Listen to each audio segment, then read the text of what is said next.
Hello friends, दोस्तों आज इस वीडियो के अंदर हम डिस्कस करने वाले हैं। हमारा जो टॉपिक है जिसका टाइटल इस तरीके से है, हम देखेंगे मर्जर एंड अमलगमेशंस के बारे में।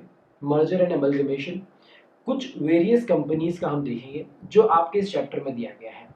सेक्शंस की अगर हम बात करें, सेक्शन नंबर 232, 233, 234, ये तीन सेक्शंस इंपॉर्टेंट है जिनको हमें यहाँ पर डिस्कस करना है।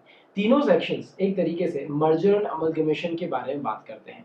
एक नॉर्मल प्रोसीजर क्या होता है 232 बताएगा, 233 कुछ वेरियस स्पेसिफिक कंपनीज के लिए मर्जर अमलगमेशन का हमको प्रोसीजर बताएगा, और 234 एक अलग ही बात करता है जिसके बारे में यहाँ पर हम ऐसे बोलेंगे कि वो क्रॉस बॉर्डर मर्जर्स के बारे में बात करता है। तो क्रॉस बॉर्डर मर्जर्स कहिए या फिर फॉरेन कंपनीज के साथ में मर्जर और अमलगमेशन कहिए, एक ही बात है। तो इन तीनों सेक्शंस को हम यहाँ पर डिस्कस करेंगे। साथ ही में एक छोटा सा सेक्शन 231 जो टाइटल में नाम तो नहीं दिया है, बट हम उसको यहाँ पर भी टच करने वाले हैं। लास्ट वीडियो से थोड़ा कनेक्टेड है तो वो भी जरा देखिएगा। तो चलिए स्टार्ट करते हैं। इन तीनों चारों सेक्शंस को एक साथ समझते हैं। मर्जर अमलगमेशन का बहुत ही अच्छा प्रोसीजरल यहाँ पर पूरी एक्टिविटीज दी गई है, उनको हमें यहाँ पर याद करना है एग्जाम पर्सपेक्टिव से। Let's start.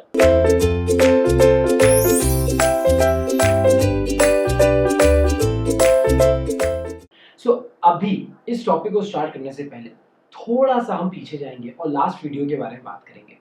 यहाँ पर हमने पिछले वीडियो में थोड़ा सा कनेक्टिंग अगर मैं आपको स्टोरी बताऊं तो ये जो पूरी स्टोरी है जो चलती है किसकी, हम बात कर रहे हैं CAA, जो अभी यहाँ पर गवर्नमेंट जिसके बारे में बात कर रही है, पूरा देश जिसके बारे में बात कर रहा था, हम उसके बारे में बात नहीं कर रहे हैं।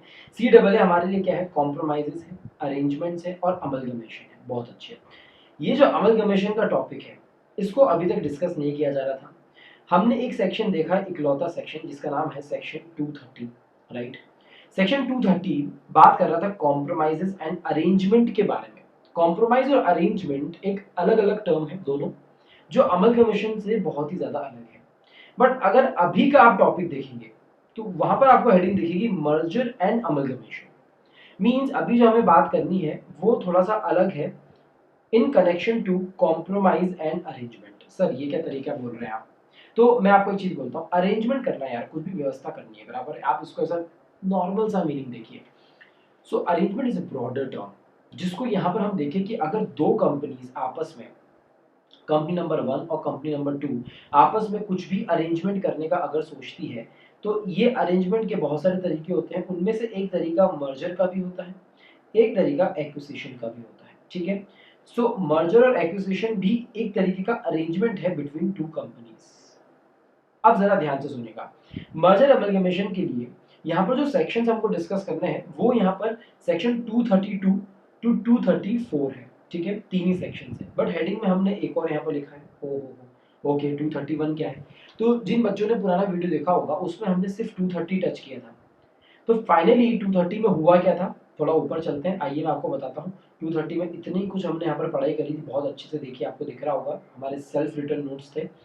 यहाँ पर हमने बात करी थी कॉम्प्रोमाइज और अरेंजमेंट के बारे में, कि पूरी एक स्टोरी बनाई थी कि कंपनी, क्रेडिटर, मेंबर, लिक्विडेटर। बहुत शॉर्ट में बता रहा हूँ मैं, आपको पूरा रिवाइज नहीं करवाने वाला हूँ, मुझे पॉइंट पर आना है यहाँ पर 231 के लिए। ये चारों लोग एप्लीकेशन दे सकते हैं कॉम्प्रोमाइज और अरेंजमेंट के लिए। 75% हमने क्यों लिखा था यहाँ पर, कि आपको यहाँ पर एक नोटिस देना पड़ेगा। वो जो आप नोटिस देंगे एप्लीकेशन के साथ में, आपको कुछ चीजें वहां मेंशन करनी पड़ेगी, जैसे रिडक्शन इन शेयर कैपिटल है क्या यहाँ पर हकीकत में जो आप यहाँ पर अप्लाई कर रहे हैं वहां पर क्या कंपनी का बैकग्राउंड कुछ है क्या, वो सब चीजें आपको वहां बतानी पड़ती है। तो उस बैकग्राउंड में आपको एक चीज मेंशन करनी पड़ती है जो है कॉर्पोरेट डेट रीस्ट्रक्चरिंग, CDR के लिए 75% ऑफ क्रेडिटर्स की यहाँ पर परमिशन हमको चाहिए रहती है। ओके, ये जो स्कीम है CA की, वो पास कैसे होती है, जब तक 90% क्रेडिटर्स इन वैल्यू हाँ नहीं कर देते हैं, 90% क्रेडिटर्स इन वैल्यू जब तक हाँ नहीं कर देते हैं, असेंट नहीं कर देते हैं, तब तक ये स्कीम पास नहीं होती है, ठीक है। ये हम समझ के आ चुके थे। बट उसके साथ में हमें और क्या करना था, हमने देखा था NM वाले मैकडी में देर रात तक बैठकर हमने बहुत तैयारी करी। NM यानी कि जो नोटिस ऑफ मीटिंग जाता है, उसमें हमने देखा था किस किस को दिया जाता है, मेंबर्स को, क्रेडिटर्स को, डिबेंचर होल्डर्स को और सेक्टोरियल रेगुलेटर्स को, यानी कि central government, RBI, CCI, SEBI, इन सब लोगों को भी यहाँ पर नोटिस दिया जाता है इफ रिक्वायर्ड, जो कनेक्टेड है उस कंपनी के साथ में। ना एडवर्टाइजमेंट देना पड़ता है आपको, कौन ऑब्जेक्शन कर सकता है? 10 से 5% वाले लोग ऑब्जेक्शन कर सकते हैं। If you are a member, minimum holding 10% is required. If you are a creditor, तो debt of total outstanding debt 5% अगर आप होल्ड करते हो तो आप ऑब्जेक्ट कर सकते हो। ठीक है, ऐसे लास्ट में जाकर वो स्कीम पास ऑन होती है। बट क्वेश्चन था कि पूरी स्टोरी सर आपने बता दी, बट आपने ये नहीं बताया कि नोटिस में क्या जाता है, ये बता दिया, सेक्टोरियल रेगुलेटर्स कौन कौन है वो बता दिया। ट्रिब्यूनल यहाँ पर आपका जो यहाँ पर 90% के साथ में जब तक कंफर्मेशन नहीं मिलती है क्रेडिटर से, वो यहाँ पर उस स्कीम को कंफर्म नहीं करता है। कंफर्म कर दिया उसके बाद में क्या? उसके बाद में कुछ नहीं दोस्तों, उसके बाद में सिंपल सी बात है कि यहाँ पर 231 आ जाएगा, यानी कि जो हमारा प्यारा सा ट्रिब्यूनल है, ठीक है, वो ट्रिब्यूनल क्या करेगा? एक फाइनल क्या ऑर्डर पास करेगा? यस, वो ऑर्डर पास करेगा। किस चीज का ऑर्डर पास करेगा? C/A यानी कि कॉम्प्रोमाइज और अरेंजमेंट का वो एक ऑर्डर यहाँ पर पास करेगा। क्यों? क्योंकि वो खुद सेटिस्फाई हो चुका है, उसने पूरा प्रोसीजर यहाँ पर देख लिया है, सेक्शन नंबर 230 के हिसाब से फॉलो हो रहा है, डबल टिक लग चुका है यहाँ पर, राइट। तो वो क्या करेगा? अब वो एक ऑर्डर पास करेगा। ऑर्डर के साथ में वो क्या करेगा? वो सेक्शन 231 बोलता है। Let's see. ठीक है, सेटिस्फाई होने के बाद में सेक्शन नंबर 230 के बाद में 231 में वो ऑर्डर पास कर रहा है, और ट्रिब्यूनल क्या बोल रहा है कि ऑर्डर तो मैं पास करूंगा, प्लस मैं साथ में और क्या करूंगा? मैं यहाँ पर इम्प्लीमेंटेशन भी देखूंगा कि हो रहा है कि नहीं हो रहा है। ठीक है, सो प्रॉपर इम्प्लीमेंटेशन हो रहा है कि नहीं हो रहा है वो कौन देख सकता है? ट्रिब्यूनल यहाँ पर दे सकता है। तो विद ऑर्डर वो ये देखेगा यहाँ पर इम्प्लीमेंटेशन कैसे हो रहा है, और अगर इम्प्लीमेंटेशन प्रॉपर नहीं हो रहा है, ठीक है, तो वो प्रॉपर डायरेक्शंस देगा किस तरीके से आपको चेंजेस करने हैं और आपको यहाँ पर इम्प्लीमेंट करना है। बस इतनी सी बात है। सेक्शन 231 ये बोल रहा है, ट्रिब्यूनल ऑर्डर देगा 230 के लिए, इम्प्लीमेंटेशन भी देखेगा, डायरेक्शंस भी देखेगा। ठीक है, तो ये हमारी स्टोरी यहाँ पर खत्म होती है। अब हम आते हैं हमारे मर्जर और अमलगमेशन के टॉपिक के ऊपर। चलिए दोस्तों, मर्जर और अमलगमेशन के लिए क्या करना है? क्या दोनों में डिफरेंशिएशन जो था वो हम देख चुके हैं पिछले वीडियो में? यस। मर्जर अमलगमेशन कैसे अलग अलग है? मर्जर यानी कि दो कंपनीज मिलकर एक नई एंटिटी बना रही है, ओ माय गॉड। और अमलगमेशन में क्या हो रहा है? एक बड़ा प्लेयर दूसरे प्लेयर को ले रहा है। बिल्कुल ठीक है, कोई दिक्कत नहीं है। मर्जर अमलगमेशन में हम डिफरेंस देख चुके हैं, बट विचेवर में भी द केस, उनके लिए सेक्शंस कौन कौन से हैं? 232 है, 233 है, 234 है। जरा यहाँ पर हेडिंग पढ़िए तीनों सेक्शंस की। नॉर्मल प्रोसीजर होगा 232 के लिए, या फिर हम लिख सकते हैं कि नॉर्मल कंपनी के लिए, हर एक कंपनी के लिए जिसको मर्जर एक्विजिशन के या अमलगमेशन के अंदर जाना है, तो उसको 232 को फॉलो करना पड़ेगा। यस, बिल्कुल उसको करना पड़ेगा। ठीक है, बट कुछ ऐसी सर्टेन डिफरेंट कंपनीज है जिनके लिए 233 को यहाँ पर बनाया गया है। ओहो, अब मैं इंपॉर्टेंट चीज लिखने वाला हूँ यहाँ पर, वो क्या है वो देखिए जरा। FAST, fast track option available, यानी कि इन कंपनीज के लिए एक फास्ट ट्रैक का ऑप्शन भी अवेलेबल है eight their own discretion. Confuse मत होइएगा, आगे बताने वाला हूं। एट देयर ओन डिस्क्रिशन, वो चाहे तो 233 में भी जा सकते हैं, बट 233 वाली कंपनीज अगर चाहे तो 232 में भी जा सकती है। नॉर्मल, कोई दिक्कत की बात नहीं है। 232 में जाएगी तो उसको 230 231 दोनों फॉलो करते हुए आगे बढ़ना पड़ेगा। यस, तो 232 के पहले यहाँ पर कौन सा सेक्शंस का बैकअप है? इन दोनों सेक्शंस का बैकअप है। ठीक है, यानी कि 232 के साथ में थोड़ा बैगेज है, वो 230 और 231 का है। ठीक है, उनका प्रोसीजर फॉलो करना पड़ेगा। अगर वो नहीं करना है तो वो 233 में फास्ट ट्रैक में जा सकती है, ऑप्शन अवेलेबल है, यहाँ पर वो कंपल्शन नहीं है। 234 क्या बोल रहा है भाई साहब? बात कर रहे हैं क्रॉस बॉर्डर मर्जर के बारे में, यानी कि आप हिंदुस्तानी हो और आप किसी फॉरेन कंपनी के साथ में गुफ्तगू करना चाहते हो, या फिर क्या करना चाहते हो, मर्जर और अमलगमेशन करना चाहते हो, तो क्या आप कर सकते हो? उन्होंने कहा बिल्कुल कर सकते हैं। तो इसमें दो चीजें हैं। कौन सी दो चीजें हैं यहाँ पर देखिए। Foreign company with Indian company अगर मर्जर कर रही है, वो आगे रहकर चलकर इंडिया में आ रहे हैं, ठीक है, और Indian company with foreign company, यानी कि हम बाहर जा रहे हैं। ठीक है, ओके, दोनों केस होंगे तो वो 234 में डिस्कस किया जाएगा। ये मैंने आपको क्या बताया है, पूरे के पूरे वीडियो में हमारा स्कोप कितना होने वाला है वो इस तरीके से। तो मर्जर अमलगमेशन को हम चालू करने वाले 3 सेक्शन। फटाफट फटाफट फटाफट जरा बात करिए इस बारे में कि सर चैप्टर की अगर पूरी हम बात करें, तो चैप्टर कितना बड़ा था? चैप्टर बात कर रहा था 230 से 240 तक, इतने हमें 11 सेक्शन देखने थे। 230 और 231 क्या हम देख चुके हैं यहाँ पर? यस, हम देख चुके हैं। ये किसके लिए था? सीए लिख लीजिए यहाँ पर, कॉर्पोरेट नहीं, कॉम्प्रोमाइज और अरेंजमेंट्स के लिए। ठीक है, उसके बाद में अभी का सेक्शन देख रहे हैं हम, अभी हम 3 सेक्शन देख लेंगे, 32, 33 और 34, अंग्रेजी में 232, 233 और 234।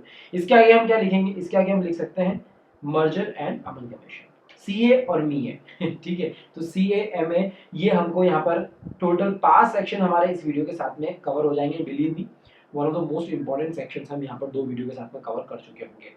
आई नो आप लोग क्या सोच रहे हो, मेरा चैप्टर छोटा सा है, इतना टाइम क्यों लग रहा है? छोटा सा नहीं है। अगर आप आपका पूरा कंपनी लॉ देखेंगे, इसमें अधिकतर डायरेक्टर्स के अलावा जितने भी चैप्टर्स है, चाहे वो इंस्पेक्शन हो, कॉम्प्रोमाइज हो, दूसरे चैप्टर्स हो, सभी चैप्टर छोटे छोटे हैं बट कॉम्प्लेक्स है, समझना जरूरी है।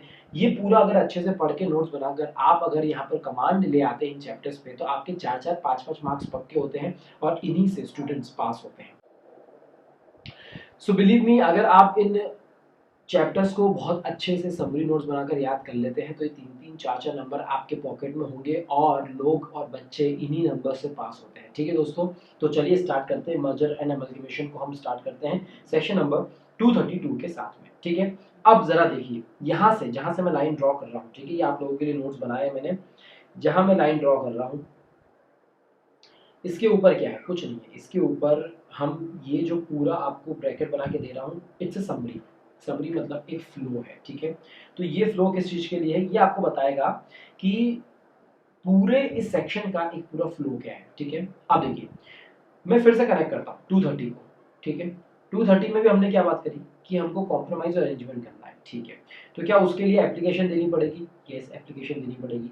किसको देनी पड़ेगी वो भी हमने बात कर लिया। ठीक है, एप्लीकेशन के साथ में क्या नोटिस जाएगा? यस, बिल्कुल जाएगा। नोटिस के साथ में क्या उसका कंटेंट होगा? बिल्कुल होगा, बराबर है। अच्छा, नोटिस चले जाएगा, नोटिस आपने दे दिया, उसके बाद में क्या होगा? कुछ नहीं। यहाँ पर जब आपने ये भेजा था एप्लीकेशन, तो किसको भेजा आपने? ट्रिब्यूनल को। ट्रिब्यूनल ने क्या बोला कि यस आप लोग एक मीटिंग कर सकते हैं, बराबर है, यही फ्लो होता है ना, आप मीटिंग कर सकते हैं। मीटिंग के लिए एक नोटिस बनेगा, ठीक है, जिसे हमने एनएम कहा था। वो नोटिस आपको किस किस को देना पड़ेगा वो हमने देखा। उस नोटिस का भी एक कंटेंट होता है, राइट, यानी कि डिटेल्स होती है। फाइनली क्या होता है, उसके बाद में ट्रिब्यूनल अपना ऑर्डर देता है। मतलब कि अगर क्लोजली आप देखें तो यहाँ पर 3 स्टेप फॉर्मूला चल रहा है। क्या चल रहा है कि पहले आप एप्लीकेशन दो, ठीक है, उसके बाद में आप नोटिस की यहाँ पर व्यवस्था करो कि नोटिस में आपको क्या क्या देना है, और उसके बाद में ऑर्डर, राइट।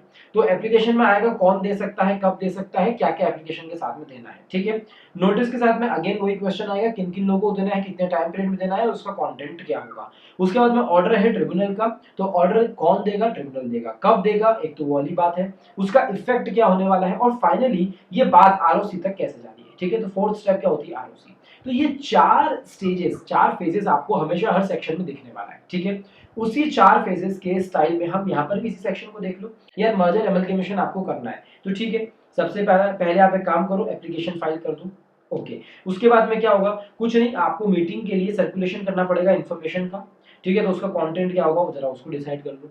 फिर ट्रिब्यूनल फाइनली ऑर्डर देगा जब मीटिंग हो जाएगी। मीटिंग में वो स्कीम अगर पास हो गई तो उसका परसेंटेज हमको देखना होगा। जब भी नोटिस दिया जाता है ना, तो नोटिस के साथ में एक हिडन बात हमेशा होगी। वो क्या होगी? वो हिडन बात ये है कि कितने परसेंटेज ऑफ क्रिएटर्स या members whichever may be the case अगर बोलते हैं तो यहाँ पर वो स्कीम पास हो जाती है। तो वो आपको ध्यान रखना है। ठीक है, इफेक्ट उस ऑर्डर का क्या होगा? ठीक है, वो सर्टिफाइड कॉपी हमको यहाँ पर रजिस्ट्रार को देनी पड़ेगी। बस सिंपल सी बात है। यहाँ पर 2 पॉइंट एक्स्ट्रा और ऐड हो रहे हैं, इफेक्टिव डेट क्या होगी और कॉन्ट्रवेंशन अगर होंगे तो कितना होगा यहाँ पर, वो भी हमको देखना होगा। ठीक है, तो ये पूरा फ्लो है जिसको आपको याद रखना है। मैं नंबरिंग कर देता हूँ आपके लिए।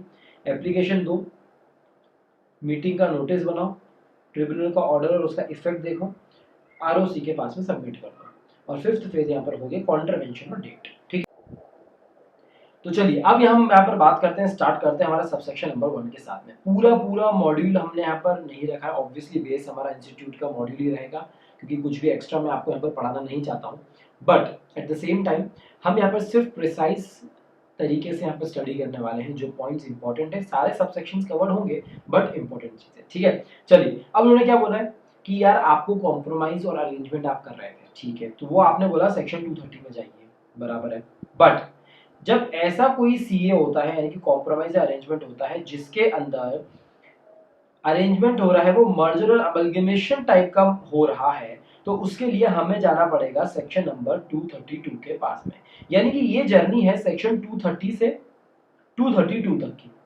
हाँ, अरेंजमेंट आप कर रहे हो, मैंने आपको स्टार्टिंग बोला ना कि अरेंजमेंट एक बड़ी टर्म है। ठीक है, तो अरेंजमेंट एक बड़ी टर्म है, उसका एक तरीका है, कि यार मर्जर और अमलगमेशन करवाने का। तो अगर आपको मर्जर और अमलगमेशन में आना है तो आपको 232 के पास में आना पड़ेगा। तो सबसेक्शन नंबर 1 यही बोल रहा है, व्हेन कंपनीज और अरेंजमेंट व्हेन कॉम्प्रोमाइज, एक लाइन पीछे से।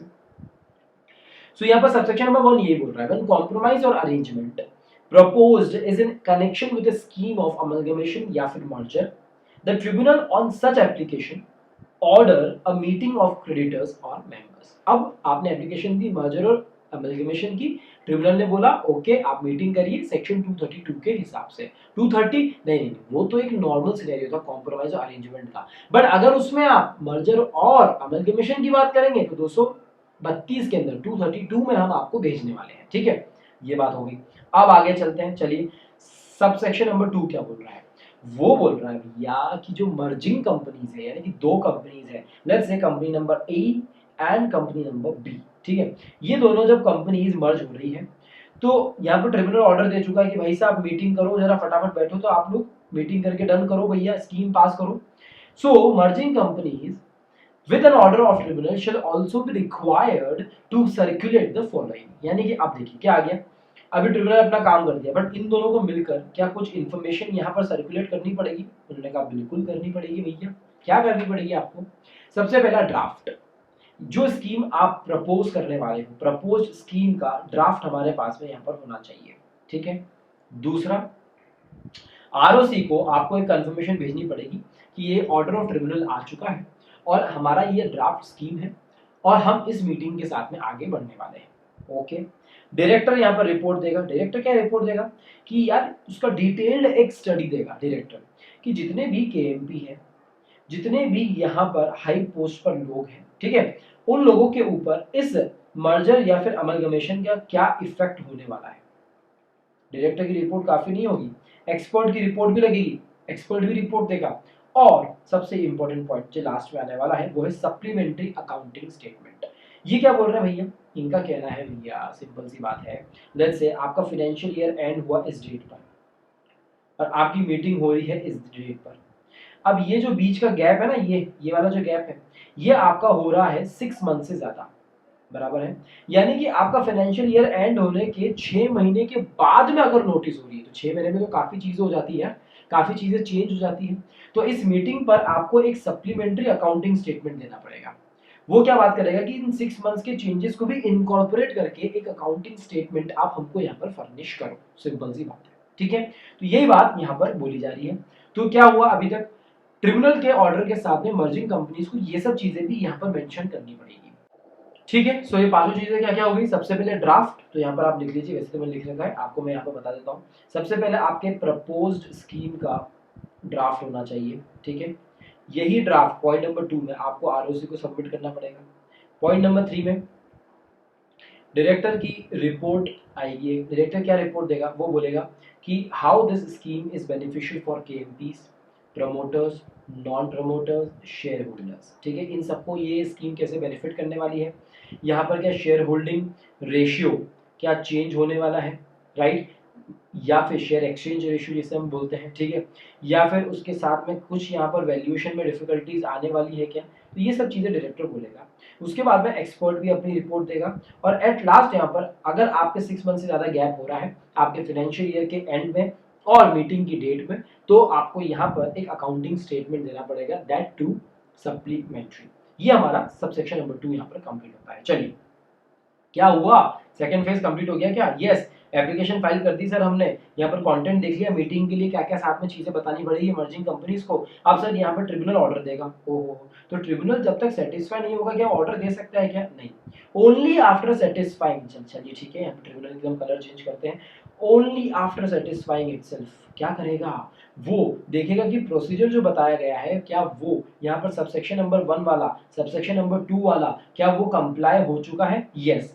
इफ ट्रिब्यूनल इज सेटिस्फाइड तो उसके बाद में वो स्कीम को सैंक्शन करेगा और वो प्रोविजंस बनाएगा फॉलोइंग मैटर्स पर, ठीक है। तो वो सब कुछ सेटिस्फाई होने के बाद में स्कीम को सैंक्शन कर रहा है। अब उसको सैंक्शन करने के लिए ऑर्डर तो देना पड़ेगा, तो ऑर्डर देगा, बट उससे पहले उसको इन सब चीजों के बारे में सोचना पड़ेगा।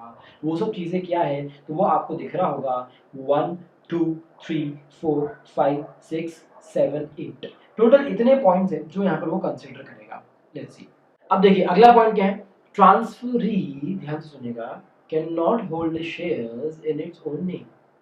सर ये क्या बोल रहे हो आप? ट्रांसफरी यहाँ पर, ट्रांसफरर यहाँ पर, ये नई कंपनी बनने वाली है, ये कह रहे हैं कि ट्रांसफरी शेयर्स को होल्ड नहीं कर सकता खुद के नाम पर या किसी ट्रस्ट के नाम पर, उसके बिहाफ पर जो उसने बना रखा है, या उसकी सब्सिडरी के नाम पर, या फिर एसोसिएट कंपनी के नाम पर। किसके अंदर? तो ये तो लिखा ही नहीं सर, क्योंकि हम आपको बता रहे हैं किसके अंदर।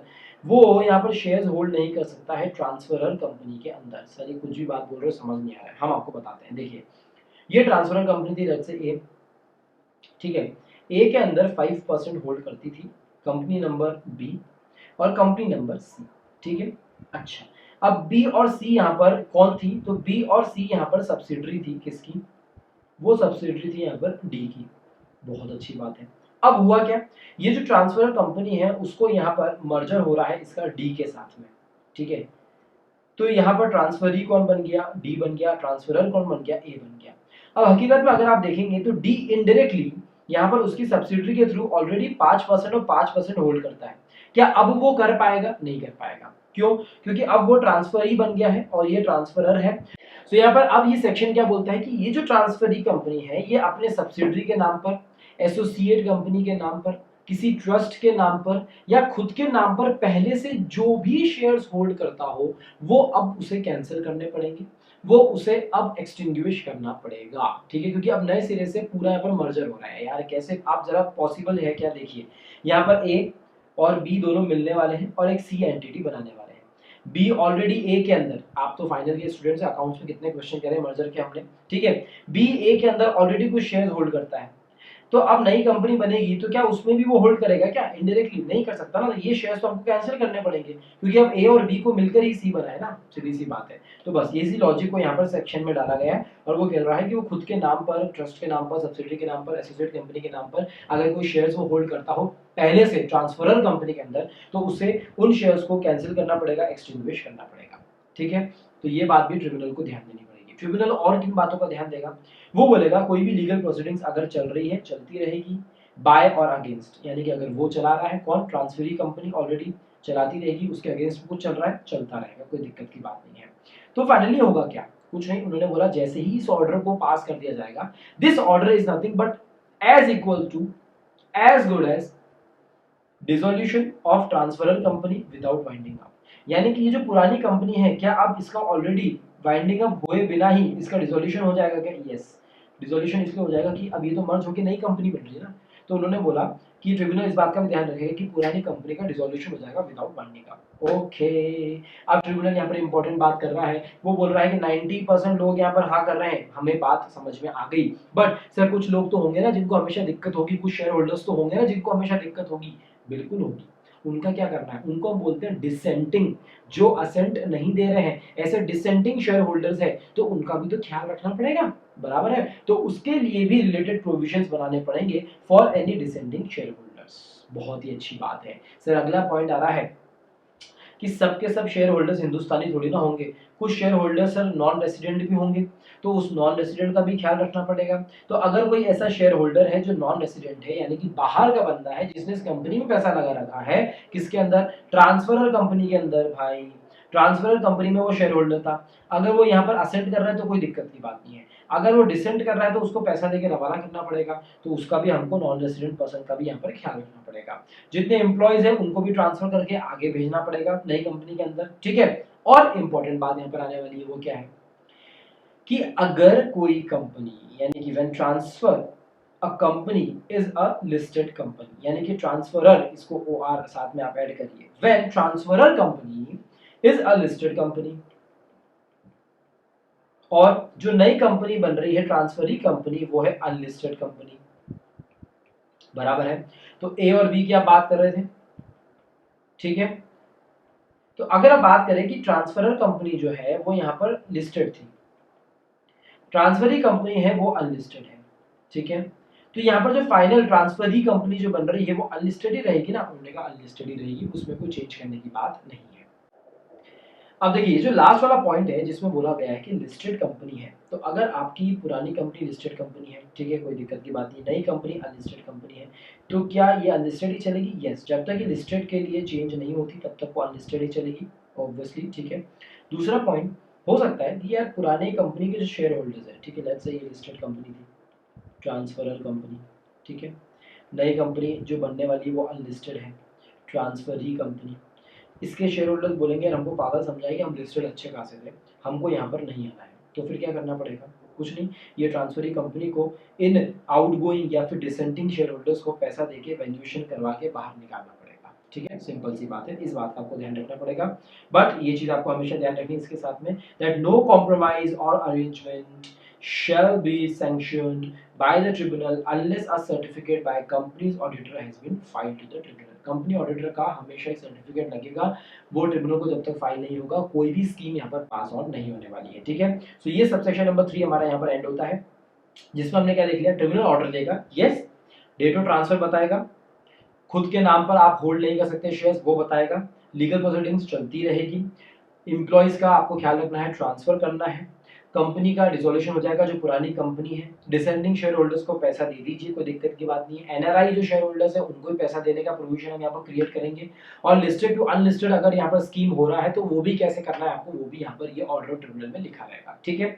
अब उसके बाद में क्या आएगा? 3 point, effect of order. Effect of order क्या रहेगा? उन्होंने सिंपल सी बात बोली, इफेक्ट ऑफ ऑर्डर ये होगा कि जो ट्रांसफरर कंपनी है वो अब डिसॉल्व हो जाएगी बिना वाइंडिंग अप के, और क्या होगा कि जो भी यहाँ पर ट्रांसफरी कंपनी है ऑलरेडी होल्ड करती थी, अब वो खुद के नाम पर, ओन नेम पर वो होल्ड नहीं कर सकती, सब्सिडरी के नाम पर नहीं कर सकती, एसोसिएट कंपनी के नाम पर भी नहीं कर सकती, ये इसका इफेक्ट ऑफ ऑर्डर रहने वाला है, ठीक है। इसके अलावा और क्या इफेक्ट रहेगा? कुछ नहीं, जो पुरानी कंपनी के एसेट्स है, लायबिलिटीज है, वो सब अब नई कंपनीज को हो जाएंगे from the date of transfer जो ऑर्डर ऑफ ट्रिब्यूनल में लिखी गई है, तो ये पूरा इसका इफेक्ट होने वाला है।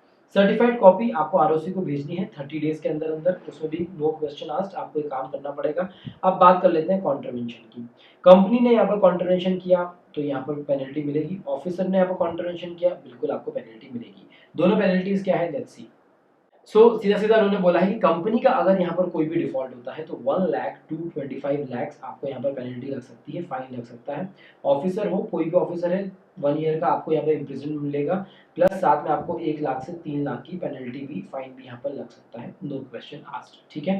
सो ये हुआ आपका सेक्शन नंबर 232 यहाँ पर ही समाप्त। अब ऐसा क्यों बोला जा रहा है? क्योंकि आपका सेक्शन यहाँ पर खत्म हो चुका है तो हम कुछ नहीं कर सकते, ठीक है। अब इसके बाद में हमको जो शुरुआत करनी है वो किसकी करनी है? हमको करनी है fast track mode of merger और अमलगमेशन ऑफ सर्टेन कंपनीज, 233 यानी कि 232 को जरा सा देख ले। कुछ नहीं, एप्लीकेशन फाइल करी हमने, मीटिंग के में क्या क्या कंटेंट देखने हैं वो देख लिए, ट्रिब्यूनल का ऑर्डर देखा, इफेक्ट देखा, आरओसी को 30 दिन के अंदर कॉपी भेजनी है, इफेक्टिव डेट क्या होगी और कॉन्ट्रवेंशन क्या होगा, ये सब हम देख चुके हैं, ठीक है। इफेक्टिव डेट ऑब्वियसली वो डेट जो यहाँ पर ऑर्डर में लिखी गई है वही वाली डेट होगी। तो क्या बात है आपको ध्यान रखनी है यहाँ पर? पहली बात आपको यहाँ पर ध्यान रखनी है एप्लीकेशन के बारे में। एप्लीकेशन के साथ में जब मीटिंग का यहाँ पर नोटिस जाएगा तो ड्राफ्ट यहाँ पर आपको मेन पॉइंट है, स्कीम का ड्राफ्ट जाएगा, आरओसी के पास जाएगा, 2 रिपोर्ट जाएगी, डायरेक्टर की और एक्सपर्ट की, और उसके बाद में लास्ट पॉइंट क्या है, सप्लीमेंट्री अकाउंटिंग स्टेटमेंट भी जाएगा, ठीक है। आफ्टर दैट क्या बात आपको ध्यान रखनी है कि जब ट्रिब्यूनल यहाँ पर ऑर्डर देगा तो उसमें देखिए किन किन लोगों का ध्यान रखना, शेयर होल्डर्स का, डिसेंटिंग का, एनआरआई का, 2 पॉइंट याद हो गए, एम्प्लॉइज ट्रांसफर हो जाएंगे, ये याद हो गया आपको, ठीक है। लीगल प्रोसीडिंग्स चलती रहेगी, टोटल आपको यहाँ पर 4 पॉइंट्स याद हो चुके हैं, ठीक है। लास्ट लिस्टेड टू अनलिस्टेड वाला आपको याद रहेगा, खुद के नामों को शेयर होल्ड नहीं करना है वो याद रहेगा, डेट ऑफ ट्रांसफर है तो ऑर्डर ऑफ ट्रिब्यूनल के साथ में इन सब चीजों का प्रोविजन बना रहेगा, और ये 3 पॉइंट हमने यहाँ पर डिस्कस कर लिए, ठीक है। सो 230 क्या था? कॉम्प्रोमाइज और अरेंजमेंट था। 231 उसका ट्रिब्यूनल का ऑर्डर था। 232 मर्जर और अमलगमेशन का नॉर्मल प्रोसीजर था जो हमने देख लिया है। अब ऐसी कंपनीज है, सर्टेन कंपनीज, वो चाहे तो यहाँ पर एक फास्ट ट्रैक तरीका अपना सकती है, फास्ट ट्रैक मोड जो दिया गया है सेक्शन 233 के अंदर, ठीक है। तो आइए देखते हैं 233 के अंदर ये फास्ट ट्रैक तरीका मर्जर और अमलगमेशन का सर्टेन कंपनीज के लिए दिया गया है। पहला क्वेश्चन, ये सर्टेन कंपनीज है कौन? दूसरा, फास्ट ट्रैक मोड क्या है, यहाँ पर कंपल्शन है कि आपको लेना ही लेना है, और मर्जर अमलगमेशन तो आके समझ चुके हैं, ठीक है। तो आइए स्टार्ट करते हैं यहाँ पर पूरी इस फास्ट ट्रैक मोड को of merger and amalgamation for certain companies. Let's start. अब दोस्तों इस सेक्शन को समझने के लिए छोटी सी स्टोरी मैं आपके लिए लेके आया हूँ, ठीक है। चलिए देखिए, छोटी सी स्टोरी क्या है, मैं आपको इस सेक्शन के जो इंपॉर्टेंट पॉइंट्स है ना वो मैं आपको याद करवाना चाहता हूँ, ठीक है। तो इसलिए मैं आपको ये स्टोरी यहाँ पर बता रहा हूँ। चलिए, सबसे पहली बात है कि जितने भी स्मॉल कंपनीज होती है, छोटी छोटी कंपनीज होती है, डेफिनेशन हम पढ़ के आ चुके हैं, स्पेसिफाइड टर्नओवर और स्पेसिफिक क्या असेट्स, या फिर यहाँ पर जितना भी उनका क्या बोलते हैं यार, नेटवर्क, एक लाइन पीछे से।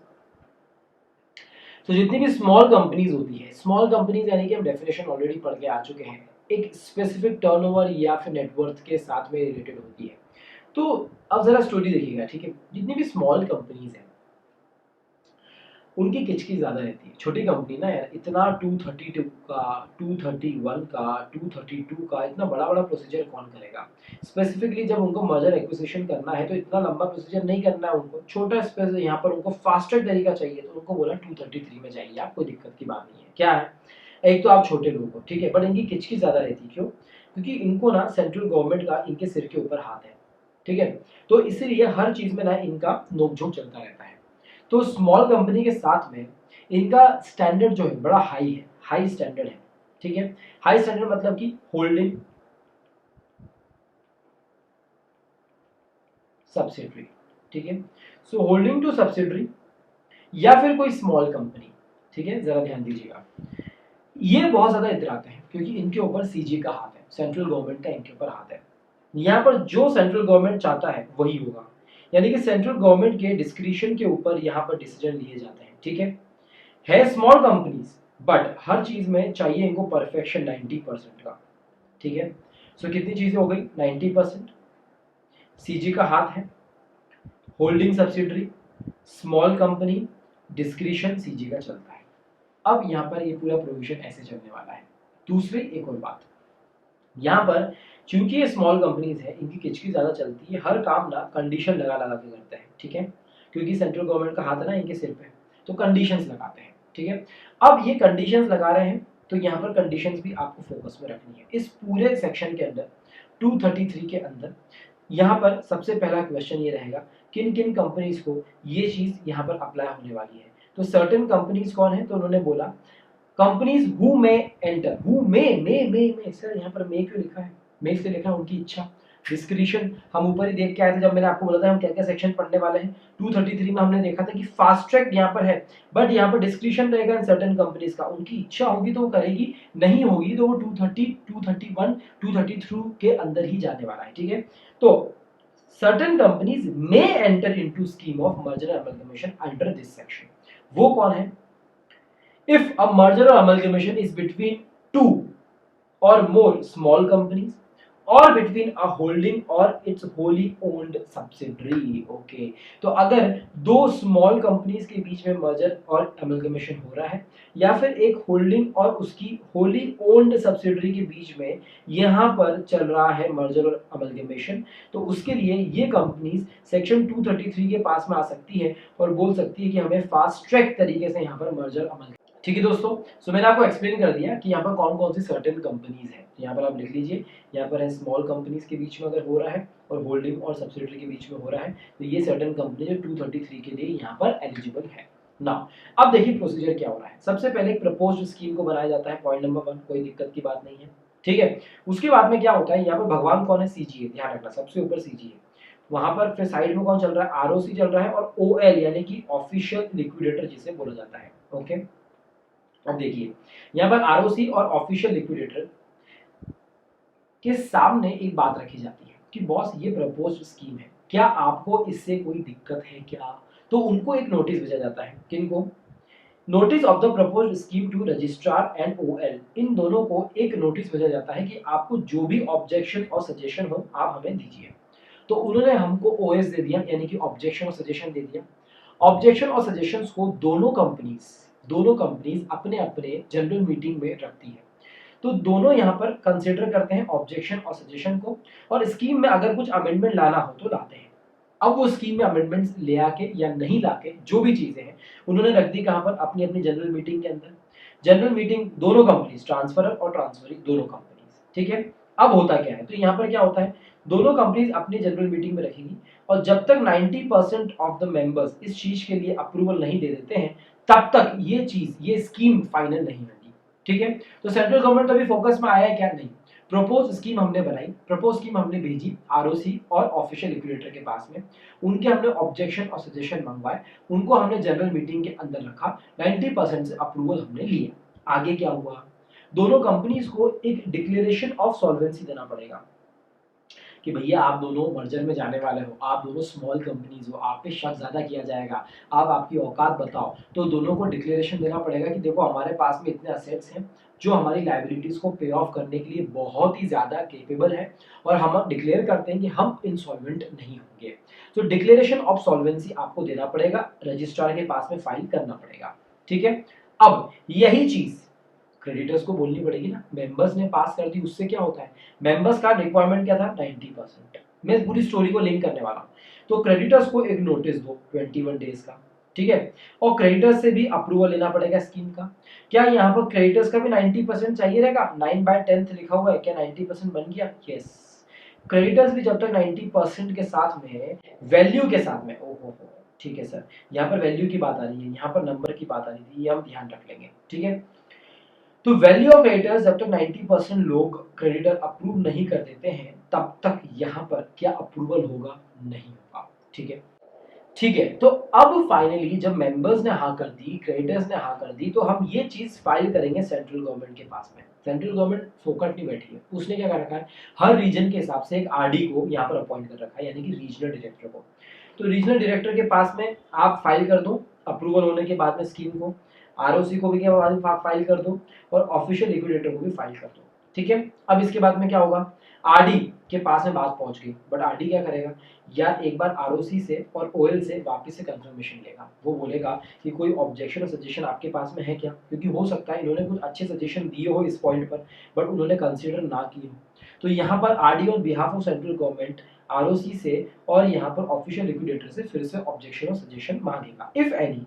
ठीक है, कोई दिक्कत की बात नहीं है, उसको सब कुछ सही लगेगा तो वहां पर वो एप्लीकेशन पास ऑन कर देगा ट्रिब्यूनल के पास में, या फिर वो कैंसिल भी कर सकता है। यस, बिल्कुल वो कैंसिल कर सकता है। यानी कि सर आपने बोला था कि सीजी का डिस्क्रिप्शन है, बिल्कुल सही बात है, सीजी का डिस्क्रिप्शन है। यहाँ पर अगर सीजी को सब कुछ सही लगा तो या तो वो पास कर देगा स्कीम को, वो अप्रूव कर देगा, या तो वो ट्रिब्यूनल के पास में जाकर इस एप्लीकेशन को फॉरवर्ड कर देगा और वो बोलेगा कि मुझे गड़बड़ लग रहा है, मुझे गड़बड़ लग रहा है कि ये 233 के लायक है ही नहीं, 232 में इसको भेजिए सर।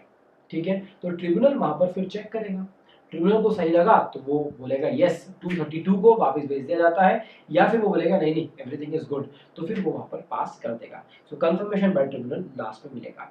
अब यही पूरी चीज मैंने बहुत स्पीड में बोली है यहाँ पर, तो हम इसको यहाँ पर सबसेक्शन वाइज यहाँ पर डिटेल में समझते हैं। Let's see. चलिए, तो सबसेक्शन नंबर 1 की तो हमने बात यहाँ पर ऑलरेडी कर ली है कि यहाँ पर कौन कंपनी एंटर हो सकती है। स्मॉल कंपनी के बीच में हो रहा हो तो वो 233 में आ सकती है, और होल्डिंग और उसकी होली ऑन सब्सिडरी में अगर हो रही है तो वो यहाँ पर 233 में आ सकता है। ठीक है, तो होगा क्या? अब देखिए, सब रीड करना है आपको, मैं आपको सारी चीजें बता चुका हूँ। सबसे पहले एक नोटिस जाएगा ऑब्जेक्शन और सजेशन मांगने के लिए आरओसी और ओएल के पास में। ठीक है, अच्छा कौन से आरओसी के पास में? तो उन्होंने लिखा है यहाँ पर जहां पर रजिस्टर्ड ऑफिस सिचुएटेड है, किसका? रिस्पेक्टिव कंपनीज का। ठीक है, और वो कितने दिन में मांगना है आपको? 30 डेज के अंदर। ओके, तो यहाँ पर हम हमारा फॉर्मूला बनाते जाते हैं। ठीक है, क्या इसको शॉर्ट फॉर्म में लिखे हम?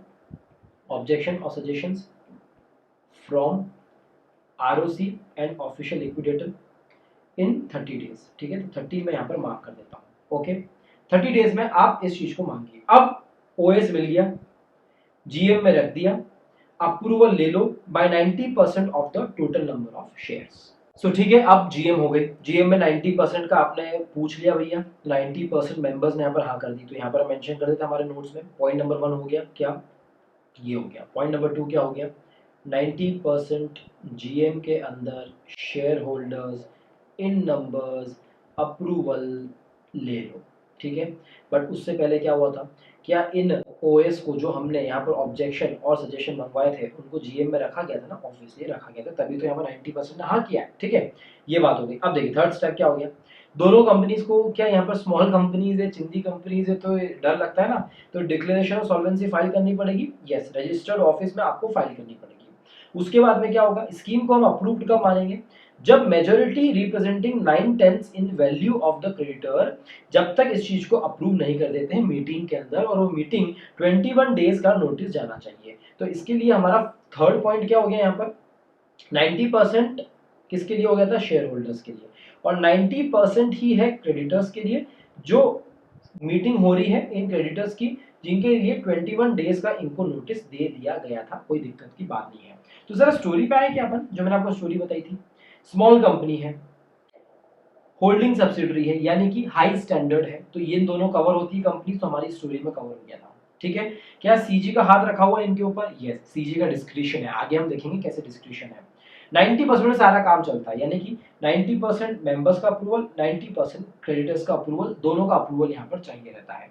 ठीक है, डिस्क्रिप्शन और कंडीशन अभी हमको समझना जरूरी है, तो सारी चीजें हमारी यहाँ पर कवर हो चुकी है। 90% declaration of solvency general meeting के अंदर 90% मेंबर्स का, और क्रेडिटर्स की मीटिंग में 90% क्रेडिटर्स का। बट ये जो 90% था ऑब्वियसली ये नंबर्स का है, ठीक है, और ये वैल्यू का है, ये आपको ध्यान रखना होगा। तो ये हुआ हमारा सबसेक्शन नंबर 1 कंप्लीट। जरा बात करते हैं सबसेक्शन नंबर 2 में क्या हो रहा है भैया। फाइनली आपने क्या किया, अब ये जो आपकी स्कीम अप्रूव हो गई है, किसको देना पड़ेगा, ये स्कीम आपको सेंट्रल गवर्नमेंट के साथ में, आरओसी के पास में, ऑफिशियल लिक्विडेटर के साथ में आपको यहाँ पर फाइल करना पड़ेगा। ठीक है, इन तीनों को फाइल कर दिया आपने। ठीक है, अब इसके बाद में क्या हो रहा है, फाइल करने के बाद में ये सेंट्रल गवर्नमेंट के पास में स्कीम आ चुकी है। ठीक है, तो आगे क्या हो रहा है, अब देखिए जरा हायरार्की को समझिएगा, सेंट्रल गवर्नमेंट का डिस्क्रिप्शन कैसे है। सेंट्रल गवर्नमेंट यहाँ बैठा हुआ है, काम कौन देख रहा है, आरडी देख रहा है। ठीक है, उसके नीचे कौन है, रजिस्ट्रार है, बराबर है, और कौन है, ऑफिशियल लिक्विडेटर है। ठीक है, सेंट्रल गवर्नमेंट क्या बोलेगा, आरओसी कोई प्रॉब्लम है क्या, ऑफिशियल लिक्विडेटर कोई प्रॉब्लम है क्या, कोई ऑब्जेक्शन या फिर सजेशन है क्या, तो वो बोलेगा नहीं है, कुछ भी नहीं है हमारे पास में, तो सब कुछ सही चल रहा है। तो पहला पॉइंट ये है कि अगर रजिस्ट्रार को और ऑफिशियल लिक्विडेटर को कोई ऑब्जेक्शन या सजेशन नहीं है, तो सेंट्रल गवर्नमेंट इस स्कीम को रजिस्टर कर देगी और कंफर्मेशन दे देगी कंपनी को। तो पहला सिचुएशन क्या हो गया कि अगर ऑफिशियल लिक्विडेटर को और आरओसी को कोई भी ऑब्जेक्शन या सजेशन नहीं है, तो सेंट्रल गवर्नमेंट यहाँ पर क्या करेगी, डबल टिक, यानी कि परमिट कर देगी और सैंक्शन कर देगी। क्या होगा, अगर उनको कोई ऑब्जेक्शन या सजेशन है तो वो कम्युनिकेट कर सकते हैं in writing to the central government within a period of 30 days, ये हमको पता है, बराबर है। अगर आपको ऑब्जेक्शन या सजेशन है तो 30 डेज के अंदर आप यहाँ पर दे दो, सेंट्रल गवर्नमेंट को बता दो। ठीक है, सेंट्रल गवर्नमेंट क्या बोलेगी कि ठीक है, अगर आपने 30 डेज में दे दिया तो बहुत ही अच्छी बात है, हम आपकी बात सुन लेंगे, but if no such communication is made it shall be presumed कि आपको कोई दिक्कत नहीं, चुपचाप बैठे हो तो क्या दिक्कत है हमको। ठीक है, तो बस ये हो गई पहली तिकड़ी, हमने चेक कर ली इन तीनों का यहाँ पर किस तरीके से बातचीत होती है। ठीक है, अब इन तीनों की बातचीत तो हो गई, सेंट्रल गवर्नमेंट के ऊपर कौन है, ट्रिब्यूनल है। सेंट्रल गवर्नमेंट बोलती है कि मैंने आपके ऑब्जेक्शन और सजेशन ले लिए हैं, मुझे जो लगेगा मैं वो करूंगी, मेरा डिस्क्रिप्शन है। ठीक है, तो मैं बात करूंगी सबसेक्शन नंबर 4 के अंदर ट्रिब्यूनल के पास। ठीक है, तो ट्रिब्यूनल जाता है 4 और 5 के अंदर। ठीक है, लेट्स सी कैसे। देखिए सेंट्रल गवर्नमेंट क्या बोल रही है, मैंने हाईलाइट करके रखा है। सेंट्रल गवर्नमेंट का बोलना है कि आपके ऑब्जेक्शन और सजेशन लेने के बाद में मुझे ये लगा, मेरा ये ओपिनियन है कि ये जो स्कीम है ना, ये पब्लिक इंटरेस्ट में नहीं है, और इसमें ना क्रेडिटर्स का हित नहीं हो रहा है, क्रेडिटर्स का फायदा नहीं हो रहा है। तो ट्रिब्यूनल को वो रिक्वेस्ट करेगी और बोलेगी, कौन, सेंट्रल गवर्नमेंट, कितने दिन के अंदर, 60 डेज के अंदर अंदर। 60 डेज में वो रिक्वेस्ट करेगी किसको, सीजी रिक्वेस्ट करेगी ट्रिब्यूनल को कि बॉस जरा कंसिडर करो इस स्कीम को, और इस स्कीम को 232 में भेज दो वापस, ये 233 के हकदार नहीं है। ठीक है, फास्ट ट्रैक नहीं हो पाएगा, आप 232 में ही भेजो इनको। ऐसा सीजी किसको बोलेगी, ट्रिब्यूनल को, बराबर है। अब आ जाओ जरा ट्रिब्यूनल के पास में आ जाओ। ट्रिब्यूनल को ये एप्लीकेशन मिल गई सेंट्रल गवर्नमेंट से, ट्रिब्यूनल क्या बोलेगा, ट्रिब्यूनल बोलेगा कि हाँ, आपका रीजन जो आपने राइटिंग में मुझे दिया है मैंने सुना, अगर उसका भी ओपिनियन यही है, ठीक है, कि ये जो प्रोसीजर है वो 232 के हिसाब से होना चाहिए, तो वो उस अकॉर्डिंगली ऑर्डर कंफर्म कर देगा और बोलेगा गो बैक टू 232। ठीक है, सिंपल सी बात है। और इसके बावजूद ट्रिब्यूनल को अगर उल्टा लगता है, ट्रिब्यूनल को लगता है कि नहीं नहीं नहीं यार, सेंट्रल गवर्नमेंट गलत बोल रही है, ठीक है, तो वो यहाँ पर कंफर्म कर देगा स्कीम को। ठीक है, बात है समझ में। चलिए, तो इसका हम एक चार्ट बनाते हैं यहाँ तक। ठीक है, ये तीनों सबसेक्शन हमने समझे। जरा हमारा रिवीजन क्या चल रहा था, पॉइंट नंबर 1 क्या चल रहा था, कि भैया ऑब्जेक्शन और सजेशन मंगवा लो 30 दिन के अंदर अंदर आरओसी और ओएल से, वो जनरल मीटिंग में रखो, 90% ऑफ मेंबर्स से अप्रूव करवाओ, फिर मीटिंग करवाओ क्रेडिटर की, वहां पर 90% ऑफ वैल्यू से अप्रूव करवाओ 21 डेज का नोटिस देके। जरा आ जाते हैं फोर्थ पॉइंट के अंदर। फोर्थ पॉइंट में क्या हो रहा है, अब देखिए सेंट्रल गवर्नमेंट ने ऑब्जेक्शन सर्टिफिकेट या ऑब्जेक्शन सजेशन मंगवाए, ठीक है। ऑब्जेक्शन सजेशन नहीं मंगवाए, कोई दिक्कत की बात नहीं है। तो ऑब्जेक्शन सजेशन अगर नहीं मंगवाया तो क्या यहाँ पर कंफर्म हो गया, यस, स्कीम कंफर्म कर दी, मंगवाए, ठीक है। अब उसको लगी गड़बड़, ठीक है, तो उसका ओपिनियन चेंज हुआ। अब देखिएगा, ये गई ट्रिब्यूनल के पास में, ठीक है, ट्रिब्यूनल के पास में गई और ट्रिब्यूनल के पास में नहीं गई। अगर सेंट्रल गवर्नमेंट ट्रिब्यूनल के पास में नहीं जा रही, मतलब उसको सब कुछ सही लग रहा है ना, तो वापस यहाँ पर इस वाले सिचुएशन में स्कीम कंफर्म हो जाएगी। ट्रिब्यूनल के पास में गई, ट्रिब्यूनल को यहाँ पर सेंट्रल गवर्नमेंट का ऑब्जेक्शन सजेशन एकदम सही लगा, तो वो क्या करेगा, 232 में वापस से स्कीम को बैक भेज देगा और 233 यहाँ पर कैंसिल कर देगा, ठीक है। और अगर उसको ऑब्जेक्शन और सजेशन पसंद नहीं आया तो वो यहाँ पर वापस से कंफर्म कर देगा, ठीक है। बस सिंपल सी बात है, इन 3 सिचुएशन में कंफर्म होगा, बाकी सब सिचुएशन में हट जाएगा। फोर्थ पॉइंट अगर आप देख लोगे, इसको नोट डाउन कर लोगे, इन चारों पॉइंट को अगर नोट डाउन कर लोगे तो पूरा यहाँ पर सेक्शन आपका कवर हो चुका है, चिंता की बात नहीं है, ठीक है। अब फाइनली करना क्या, कुछ नहीं, अब यहाँ पर सबसेक्शन नंबर 6 में रजिस्ट्रार को ये जो ऑर्डर मिला है वो कम्युनिकेट कर दो कंफर्मेशन का रजिस्ट्रार को, कितने दिन में आपको कंफर्मेशन करना पड़ेगा। तो उन्होंने बोला कि बस आप तो यहाँ पर रजिस्ट्रार को कंफर्म कर दो कि ये स्कीम जो है ये पास हो चुकी है और ट्रिब्यूनल में भी यहाँ पर हाँ कर दी है, ठीक है। सो यहाँ पर आरओसी को भी बोल दिया, बराबर है। उसके बाद में क्या हुआ, जरा हम देखें, हमने जो फ्लो बनाया था उसके हिसाब से हम चल रहे हैं क्या।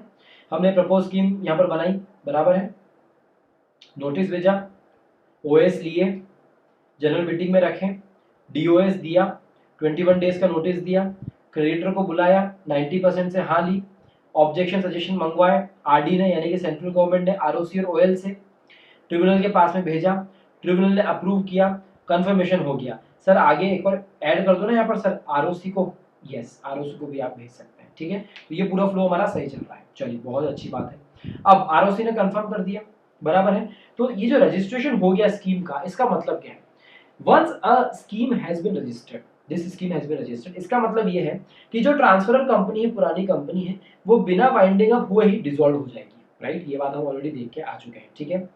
अच्छा और क्या इफेक्ट होगा जरा ये बताओ ना, रजिस्ट्रेशन का इफेक्ट क्या होगा। तो 4 चीजों पे इफेक्ट होगा। पहला, जितनी भी प्रॉपर्टीज और लायबिलिटी जो ट्रांसफरर कंपनी की थी वो ट्रांसफर होकर चली जाएगी ट्रांसफरी कंपनी के पास में। कोई भी चार्जेस जो क्रिएट किए गए थे वो एज इट इज चलते रहेंगे, कोई दिक्कत की बात नहीं है, charges on the properties, right. Legal proceedings जो भी है वो चलती रहेगी बेहिचक, बाय और अगेंस्ट दोनों चलती रहेगी, कोई दिक्कत की बात नहीं है, ठीक है। डिसेंडिंग शेयर होल्डर्स है, हाँ इनका क्या करना पड़ेगा, इनका थोड़ा ख्याल रखना पड़ेगा, लेट्स सी कैसे। सो अब जाने वाले को कौन रोक सकता है। डिसेंडिंग शेयर होल्डर्स अगर बोलते हैं कि हमें इस नई स्कीम के साथ में बिल्कुल नहीं आना है, तो बराबर इन डिसेंडिंग शेयर होल्डर्स जो ट्रांसफरर कंपनी में थे अब वो नहीं आ रहे हैं, उनका कोई भी अगर अनपेड अमाउंट है, ठीक है, तो उसकी अब लाइबिलिटी किसकी होगी, ट्रांसफरी कंपनी की लाइबिलिटी होगी, बात खत्म, ठीक है। ये इफेक्ट होगा इस रजिस्ट्रेशन ऑफ द स्कीम का। इसके बाद में और क्या इफेक्ट होगा, हम देख चुके हैं, कोई भी कंपनी ट्रांसफरर कंपनी या ट्रांसफरी कंपनी, इन दोनों के बीच में जो ट्रांजैक्शन हो रहा है उसमें जो ट्रांसफरी कंपनी है खुद के नाम पर शेल नॉट ऑन मर्जर और अमलगेशन होल्ड एनी शेयर्स, खुद के नाम पर, ट्रस्ट के नाम पर, सब्सिडरी के नाम पर, एसोसिएट के नाम पर अगर करता है तो सारे शेयर्स कैंसिल और एक्सटिंग्विश करने पड़ेंगे। ये हम ऑलरेडी ऊपर समझ के आ चुके हैं, 232 के अंदर भी हमने ये चीज देखी थी, ठीक है। अब फाइनली रजिस्ट्रार के पास में आपको यहाँ पर एप्लीकेशन फाइल करनी पड़ेगी।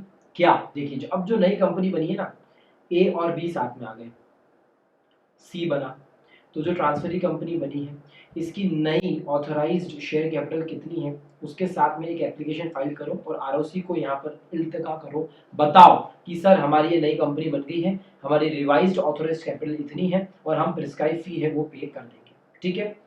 अब 11 के बाद में 13 और 14 ये 3 क्या बोल रहे हैं, ये बोल रहे हैं कि ये प्रोविजन एप्लीकेबल किसके ऊपर होता है। सबसे पहली बात, ये 232 की हर कंपनी के ऊपर एप्लीकेबल होगा, कोई दिक्कत की बात नहीं है। 232 में जो कंपनीज थी क्या वो 233 के पास भी आ सकती है क्या, तो उन्होंने कहा देखिए ध्यान से सुनिए, applicability of the provision, a company और company specified in subsection number 1 in respect of scheme of compromise or arrangement referred to in section 230 और डिवीजन और transfer of company refer to clause b of subsection number 1 of 232। तो 232 वाली जो है और 230 वाली है, इन स्पेशल सर्कमस्टांसेस उनके ऊपर भी ये प्रोविजन एप्लीकेबल होगा। ठीक है ना। इसके बाद उन्होंने क्या बोला है, a company covered under this section में यूज प्रोविजन, में यूज उसकी इच्छा है तो वो 232 के पास भी जा सकती है, ठीक है, और वो यहाँ पर 233 के पास में भी आ सकती है। बट 233 के लिए कंडीशन क्या चाहिए हमको, हमको कंडीशन चाहिए बॉस क्लॉज डी की 233 के अंदर, यानी कि हमको 90% यहाँ पर जब तक क्रिएटर्स हाँ नहीं करेंगे 233 यहाँ पर अलाउ नहीं होगी। तो अगर 233 का क्लॉज डी आपके ऊपर एप्लीकेबल नहीं होता है तो चले जाना प्रीवियस सेक्शन के पास में, कोई दिक्कत की बात नहीं है। ठीक है, तो ये हो गया हमारा क्या, सेक्शन नंबर 233। तो पूरे इस वीडियो की बात करें तो क्या क्या देख लिया हमने अभी तक, देख लीजिए। अभी तक हमने यहाँ तक बात कर ली है, 233 हमने यहाँ पर डिस्कस कर लिया है। 233 का हमने यहाँ पर सारे स्पेशल नोट्स बना लिए 1 2 3 4, ठीक है। उसके बाद में हमने आरओसी के बाद में ये सारी बातें कर ली है। तो 233 हमारा यहाँ पर कंप्लीट होता है फास्ट ट्रैक के साथ में। 232 हमने ऊपर डिस्कस कर लिया था ये वाला, यस। 232 हमने यहाँ से शुरुआत करी थी, हमारे नोट्स यहाँ पर बन चुके हैं। अब हम बात कर लेते हैं 234 की, ठीक है। बस ये 234 इतना सा सेक्शन है, ये देख के हमारी बात कंप्लीट हो जाएगी और ये वीडियो भी यहाँ पर ही एंड हो जाएगा। अब दोस्तों सेक्शन नंबर 234, जरा इसको भी याद करने का सर कुछ तरीका बताइए ना। बताते हैं 2 से 3, 3 से 4, 2 पे छोटी सिटी है इंदौर, इंदौर से मुंबई आने का ख्वाब था, मुंबई से फॉरेन जाने का ख्वाब है। यानी कि छोटी जगह से स्टार्ट होकर डायरेक्टली आदमी फॉरेन जाने के सपने बनाता है, 2 से 3 से 3 से 4 करना चाहता है।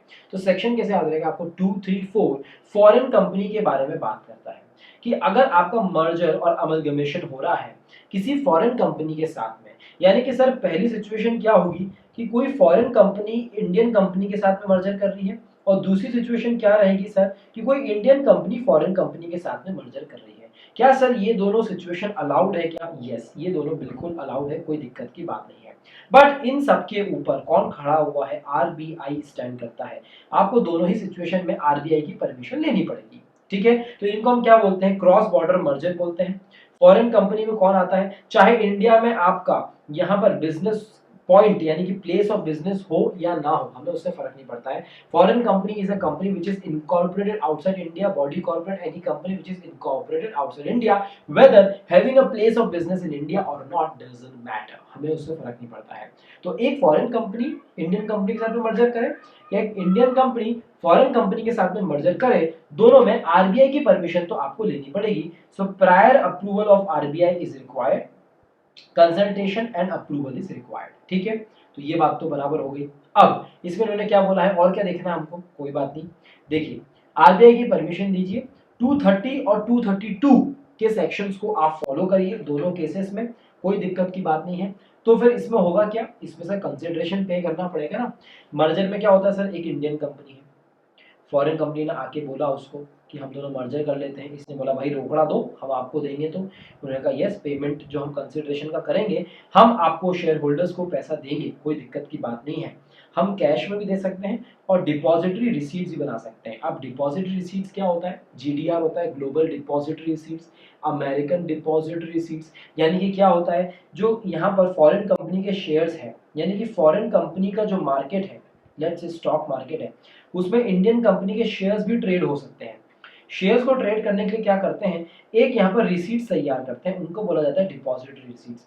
उनको यहाँ पर सेल और परचेज आप कर सकते हो। तो उसमें क्या होता है, शेयर्स का सेलिंग नहीं होता है, बट इनडायरेक्टली यहाँ पर डिपॉजिटरी रिसीट्स का सेलिंग और शेयर होता है, यानी कि सेलिंग और परचेज किया जाता है। तो ऐसी डिपॉजिट रिसीट्स को आप इशू कर सकते हैं उस कंपनी के अंदर, ठीक है।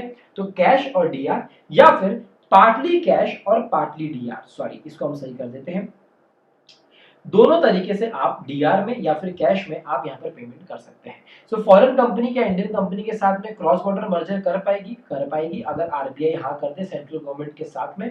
230 232 के आप प्रोविजंस को फॉलो कर लो और इन तरीकों से आप पेमेंट कर दो, तो 234 बोलता है कि बिल्कुल यू आर अलाउड, बिंदास आप यहाँ पर शेयर्स के साथ में आप खेल सकते हो, ठीक है दोस्तों। सो ये हो गया हमारा 232 233 और 234 ऐसे तीनों ही सेक्शंस के बारे में हमने यहाँ पर बात कर ली है और इसी के साथ में हमारा ये वीडियो भी यहाँ पर एंड होता है। तीनों सेक्शंस हमने मर्जर अमलगेमेशन के देख लिए हैं क्रॉस बॉर्डर मर्जर के साथ में। So thank you for watching the video.